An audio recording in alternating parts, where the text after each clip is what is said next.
Hai să fie foarte special din partea mea, Vali de la Ploiești, și din partea lui Rembo de la Pitești, cu mare drag pentru Mihaela de la București. Și copiii pentru băieții, pentru Gelu și Albert.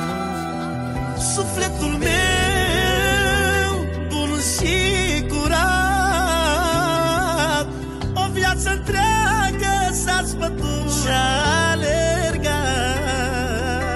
Pentru copii n-am obosit deloc.